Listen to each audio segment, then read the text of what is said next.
What's up, guys? It's Nathan here.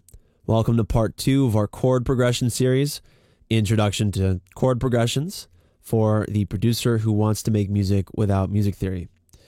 So what we've got here, which is from our last tutorial, is what we were calling a 1-7-6-7 chord progression, which means it has the first note of our scale, then it goes to the 7th note of our scale, down to the 6th note, and then back up to the 7th, and it completes. So what we're going to be talking about in this part is how you can modulate your chord progression. And what I mean by modulating your chord progression is making it more kind of elaborate, giving it more character, just changing it up so it's not so basic. Because right now, the chords that we have are basic. They're kind of boring. You can get away with these, honestly. They're just fine if you want to move on through the rest of your song. You'd be surprised how when you go to work on your melody, chords like this give you a lot of room to play with your melody. So what we can do is we want to modulate our chords. What that means is that we're going to either be,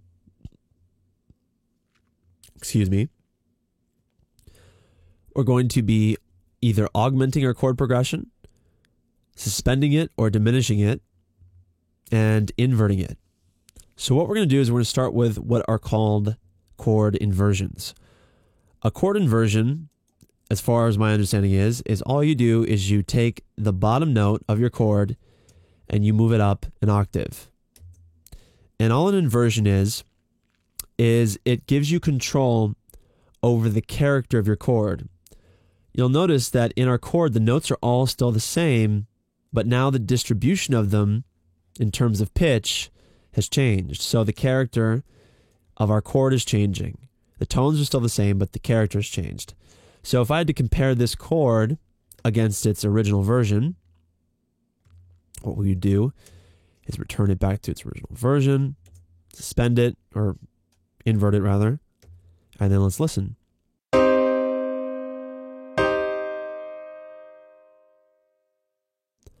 So really all that's happening is the pitch just goes up, gives it a different feel, gives you just kind of another flavor of the same thing.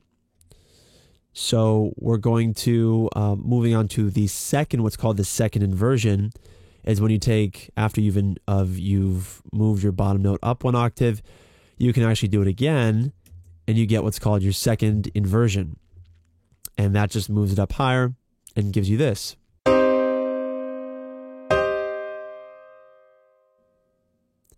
So again, just same tones, different character. And so if, like you have a chord progression, you kind of like the sound of it, but you feel like the pitches could just be higher or lower, you would do inversion wherever you want to. Now, you don't do it on all the chords. That's something you do to taste. But going back to our original progression, we'll fool around with that later on. So the next thing I'm going to show you, oh, by the way, what you can do is you can actually move your top note down one octave, and that's an inversion downward. And you can do the same thing again, and then you get your second inversion going down. If you do your third inversion, it just returns you to your original chord, which is why I was like, this is your third chord or your third inversion. So going back to our original setup, now we're going to talk about augmented chords. Now, as I understand an augmented chord, all it is you take the top note of your chord and you move it up. You move it up to the 6th. So as opposed to being on the 5th at G, you move it up to the 6th note within that chord. So it moves up just one, just to this note, the G sharp. And so if we listen to that, what you're going to hear is you're just going to hear that it just kind of changes the tension distribution.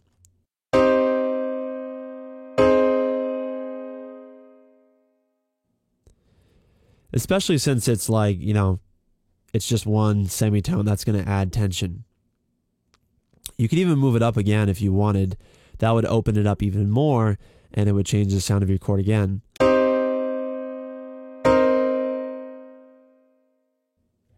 So it really just depends on what you're going for.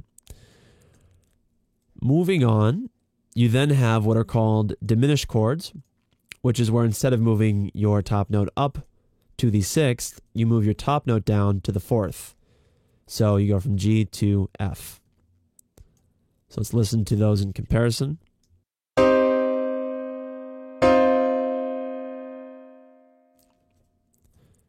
Pretty cool. After that, going back to our original setup here, which we'll come back to. I'm actually going to just blast these away. What you can do is you can do what are called suspended chords. Now, all a suspended chord is you take your middle note and you either move it up to the fourth or move it down to the second. So what we're going to do is we'll move it up to the fourth there, duplicate it, have our original chord here, and then have the last one play with the note at the second. So this chord acts as this is your main chord, or your original tonic chord as they call it. I'm trying to avoid music theory as much as possible so that you're not like, what's the subdominant? What's the median? Or what's like all that? I don't really care about that. It's not how I think about it. So this is your basic chord, and then you've suspended it, which is really you're just adding more tension, and it comes back to the original, and then you've suspended it downward, which means you're adding more tension again. And you're just going to notice a change in the just kind of overall character of the chord. So let's have a listen right now.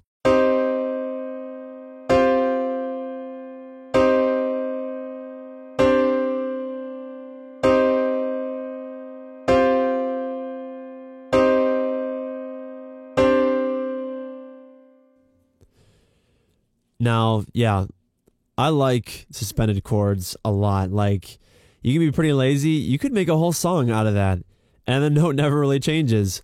Or you can make like a really cool like 80s soundtrack where the Terminator dies at the end, and you put it like on like a Roland JP80, and you just kind of have like this like opening filter that slowly just opens up, and you get this kind of 80s sound. So that's pretty much it for modulating your chords and at the simple level. Now, if we go back to our original chord progression, which was a 1, 7, 6, 7, which I'm going to map out and listen to it so I've got it right.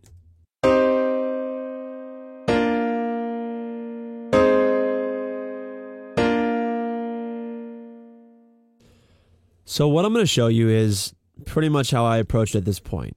There is one last thing that I'm going to actually demonstrate before we do that, and that's that you can, I don't know if this is called an inversion, but you can take the middle note of your chord, and if you'd like, you can move it up an octave. Still the same chord, but now you've spread it out.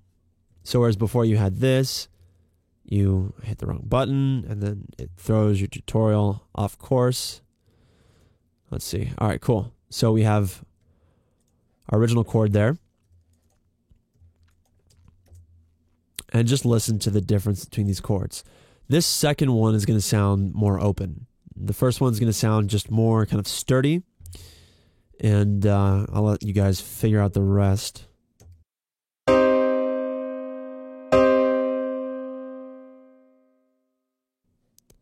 it's pretty cool. It's just open. You might not notice a huge difference, or at least be able to understand quite yet what you can do with that. But when I show you in complete form how I'm going to change this chord progression, that'll make more sense. And then obviously you can do it in the downward direction, and that just gives you a different character as well. Still the same notes, just a different kind of spreading of the pitches.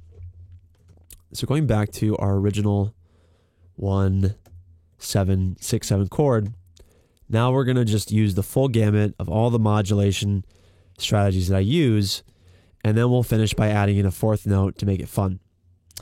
So we've got our chord progression here, and on this first note, I kind of want to take the top. My intuition is that I want to take this top note and move it down an octave. So I'm going to do an inversion, and we're just going to listen to it. That's cool. I like that. I'm going to do that to the second chord as well.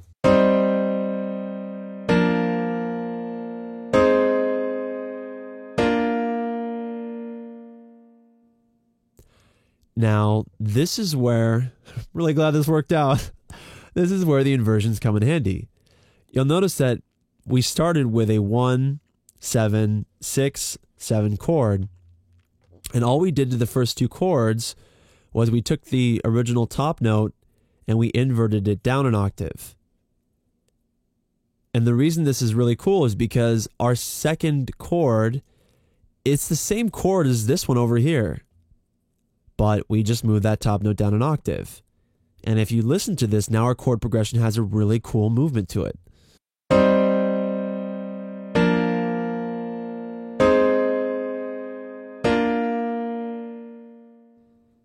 So it's pretty cool. Like, you've got downward movement at the beginning, and then it starts to move back up, and then it finishes all the way at the top, and then it comes back.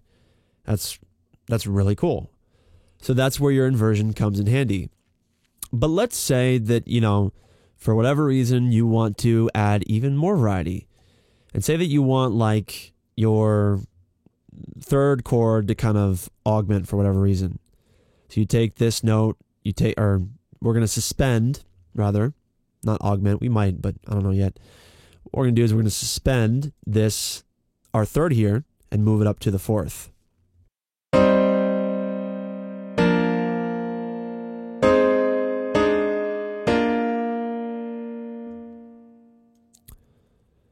So the timing's a bit off. I'd put it on sort of like the offbeat.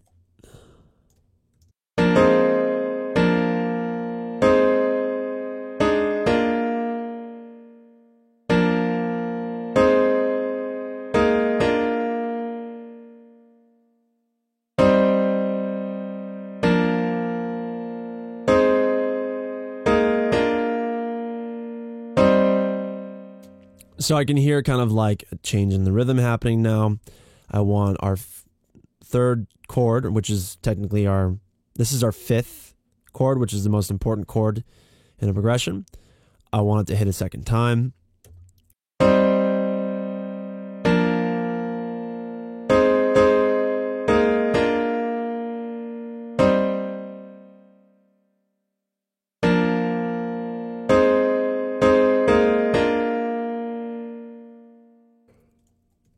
And then we'll just take our final chord and we'll actually diminish the top note. And diminishing is the opposite of augmenting. Augmenting is where you move it up. Diminishing is where you move it down to the fourth. So let's hear how that sounds now.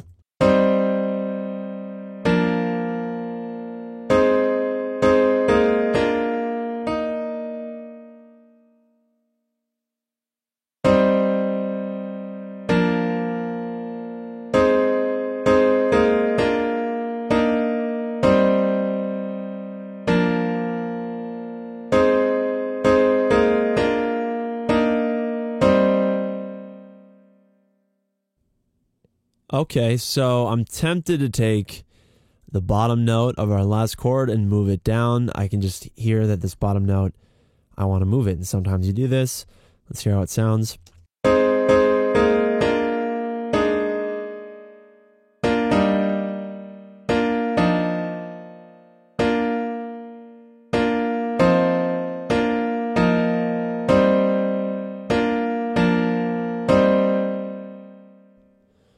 And what do you know? So all we did was I was a little bit off, but what we did was, this is still our seventh note, and we just inverted it back down, or we just made it a copy of this one over here. So you have the original seventh that we started with, but you've inverted it down. So you have some nice little repetition here, or you have repetition of what happened over here happening over here. But it's all repetitive. It's all the basic same things that we started with just some of those tools that we were talking about, those modulation tools that we started with, which are your augments and diminishes, and then your suspended chords and your inversions. So let's listen to that and hear how it sounds.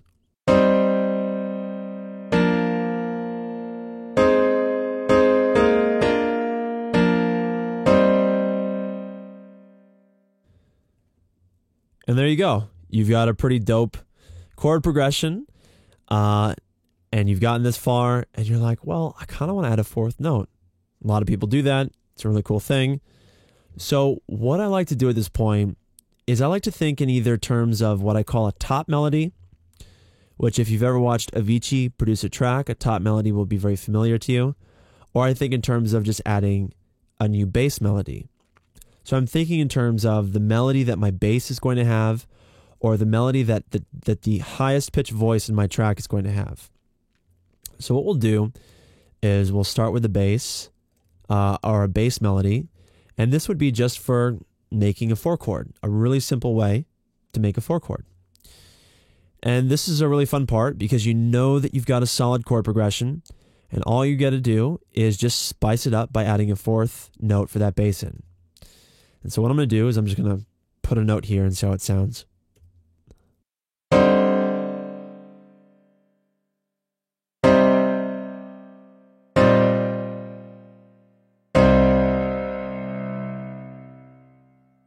And what do you know? What you often find is when you add that 4th note, it has a habit of being another note that's already in your chord. You just put it down an octave. And that's pretty much what an orchestra would be doing. But it gives it a kind of vibrance and fullness.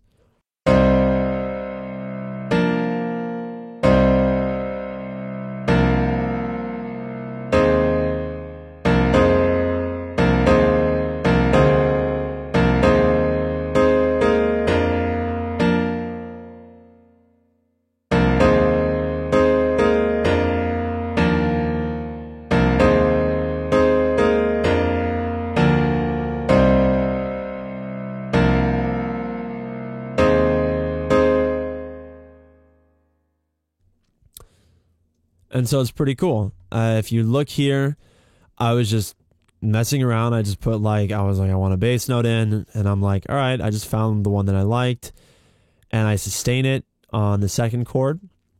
But you know what you could do is you could also just move it down and see if we like that.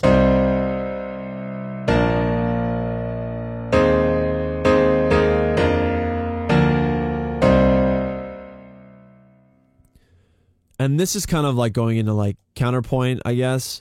I like when it sustains and stays the same, because then when it moves up over here, it's a little more dramatic. So let's listen to that one more time.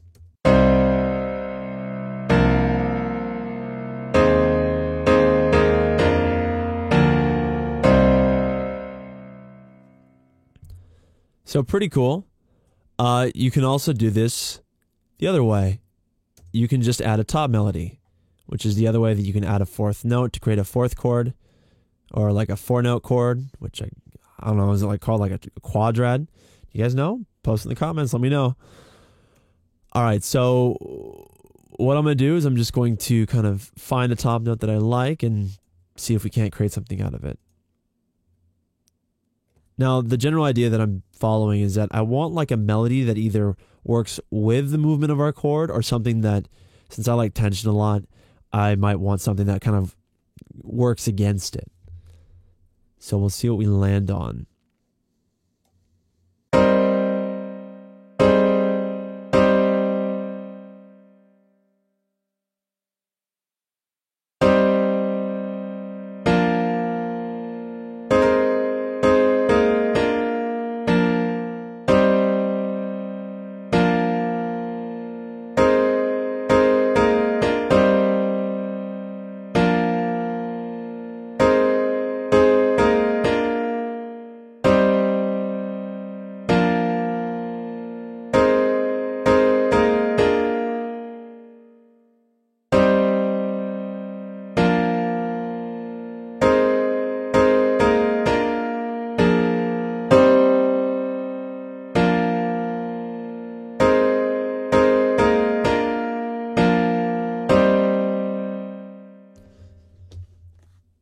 So again, with our 4-note chord here, you'll notice that all the top melodies that I added were already in the chord. Here, the top note is just the bottom note, which is the foundation of the chord. Again, it's the bottom note. Here, it's actually, for this particular note, it's not already in the chord. So we added more variety there. And then at the end, we just added this A sharp, which is already in there. and then we added an F, which again was already in there. So we've got a 4-note melody. And then if we wanted to top things off, we could add back in our bass note and see what we have.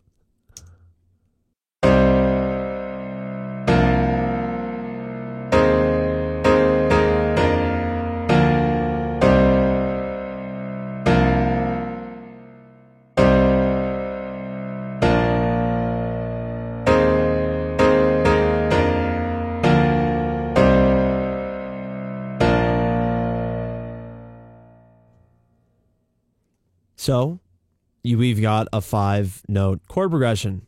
Hooray, we did it. So, I don't know if this looks fancy to some people. To me, I'm like, wow, it's really cool that I did this in such a simple way. Now, whenever I start my tracks, just so you know, I start with my chord progressions first. Then I tend to build my drums around it. As a matter of fact, I was filming a tutorial about 3 days ago on how I actually put together drum rhythms, like for percussion, because it actually dawned on me while I was making a track that I have a very specific strategy that I use that works very consistently. So if you guys stay tuned with me, I've got that tutorial when I decide to refilm it. It's going to be up here where I'm going to show you the strategy I follow for drums. And, it's going to be really cool. Going back to our chord progression here. Now, if you're putting together a track, the reason it's so useful to start with a chord progression is because if you were to divide this in terms of like instrumentation in your track, these highlighted notes at the bottom would be your bass. This would be your bass note, or at least the general kind of foundation for your bass. You might walk your bass around and have it kind of like go up to other notes in your chord. Over time you might do that to just have like a bass that walks because you like funky bass. You might do that. And then these 3 notes would actually be like the foundation of your chord. You'd have like a piano play this, or a pad would play this. You might be more advanced and you might, have a piano play these like 2 notes right here. The 2 bottom notes of your chord, because you can do that. And then you might have a pad just play this note. And then you'd have like another instrument play these notes, perhaps just the pad as well. And so you can start to see that you divide these notes up between different instruments, and that's how you start to create this harmonization in your track. And you combine that with percussion, and voila, you have your own song. So it's really cool. Hope that was helpful. If you guys, enjoyed this video, let me know. And I look forward to releasing other videos for you guys. I'll see you guys around.